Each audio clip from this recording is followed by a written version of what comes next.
Vitamin D is a very important vitamin. So many of our people are deficient in vitamin D. More people are deficient in B12 than we ever thought. Meet Dr. John Scharffenberg. This is Dr. John Scharffenberg, professor of nutrition at Loma Linda University. I'm in my 100th year. Even at the age of 100, he continues his work as a physician, nutritionist, and professor of nutrition at Loma Linda University.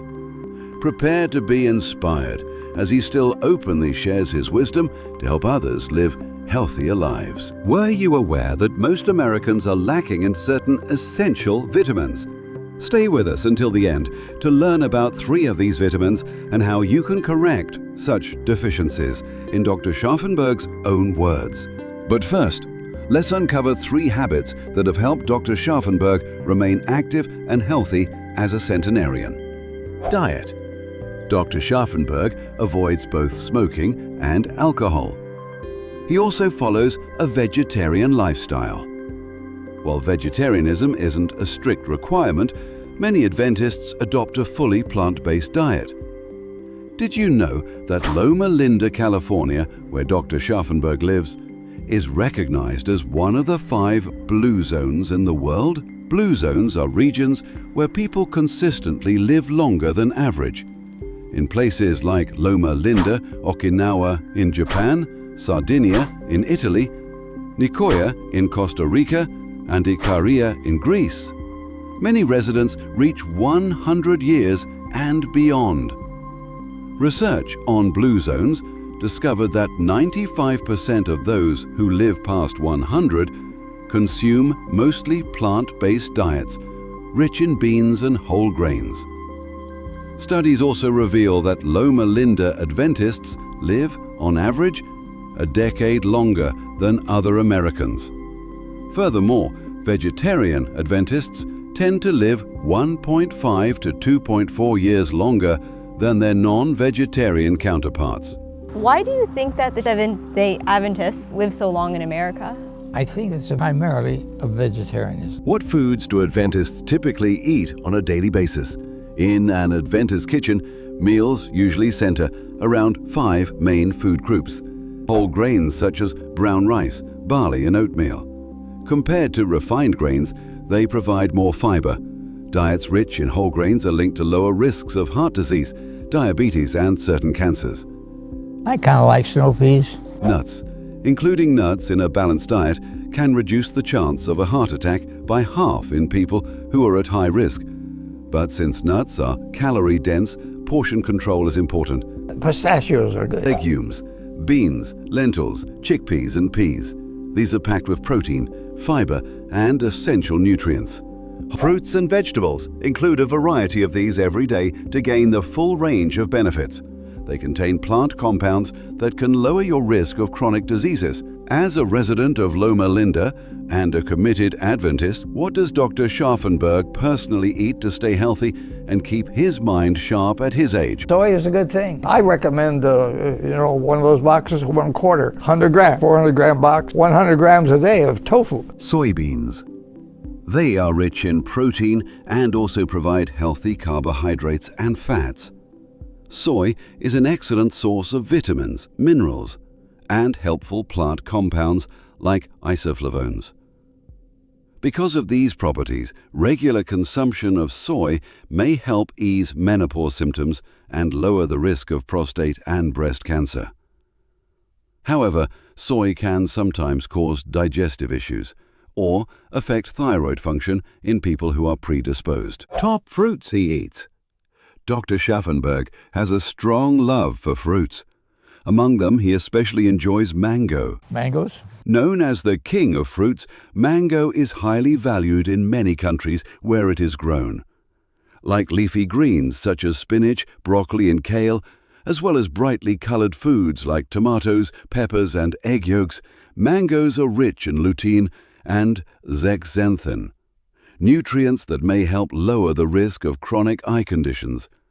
Polyphenols in mangoes may also slow or prevent the growth of certain breast and colon cancer cells.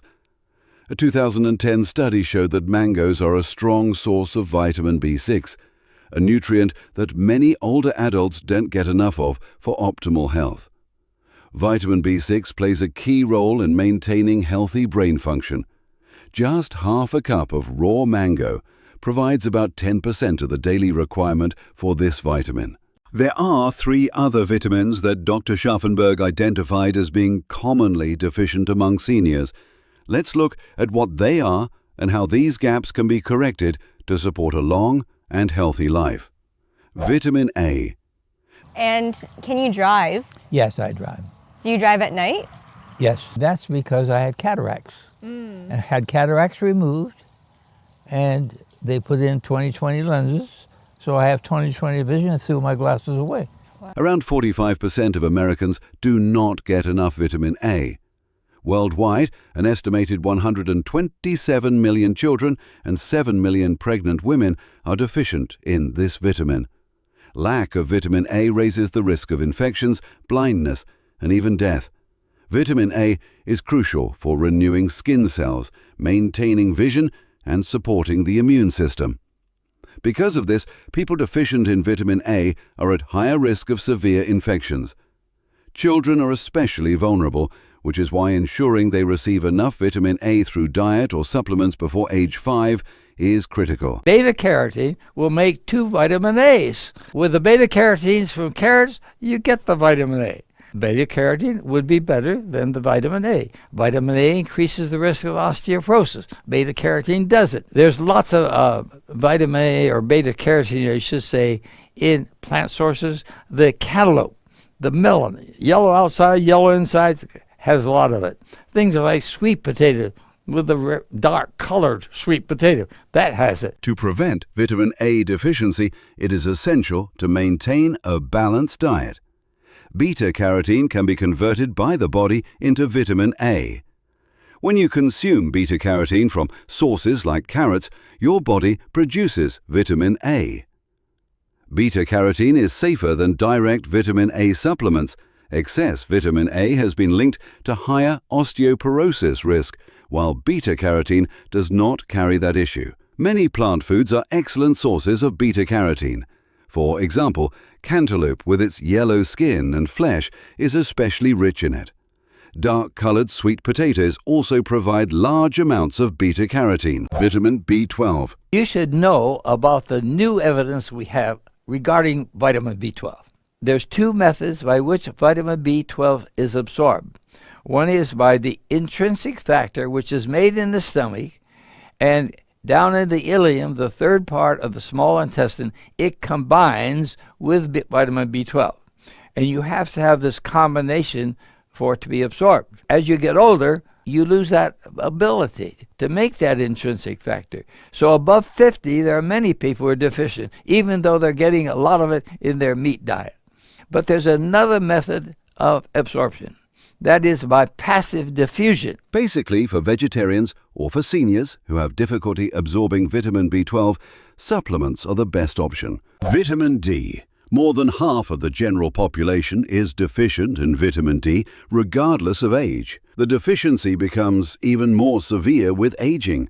About 70% of older Americans have low vitamin D levels. In some studies, as many as 95% of American adults were shown to be deficient. Everybody living north of, say, Washington, D.C. or New York City, those people are all deficient in vitamin D. Vitamin D is a very important vitamin. We get it primarily from the sun. It hits the skin, the cholesterol in the skin, it gets converted, goes to the liver, gets changed around chemically again, goes to the kidneys, gets changed again, and makes a hormone that we call vitamin D. It is important because it has to do with keeping the bones in good shape. We need vitamin D because it increases the absorption of calcium in the intestines. If you have adequate blood levels of vitamin D, you may absorb as much as 3 times more. So many of our people are deficient in vitamin D. Most of the people who come to our hospitals in the U.S., maybe 70%, are deficient in vitamin D. The blood vitamin D level came up and the blood pressure came down. So it was helpful for blood pressure. We think it may, in some cases, decrease the risk of certain cancers. So that's why we think people should have vitamin D. But you can get too much vitamin D and get skin cancer. Exercise. Exercise. I think that's extremely important. If a woman is obese, but she exercises every day, she will outlive the normal weight woman who doesn't exercise. Dr. Scharffenberg stresses the vital role of exercise in promoting health and extending life. He particularly highlights how important it is for people in middle age to keep up with daily physical activity. Exercise in mid-age is the most important time. You exercise in that age group might reduce your risk of Alzheimer's. Now at 100, Dr. Scharffenberg has reduced much of his exercise routine, yet he makes sure to keep walking. Walking at least 2 miles per day is his recommendation. For older adults, staying physically active is one of the most powerful steps you can take for your health. It can ward off or delay many of the medical issues that often come with age.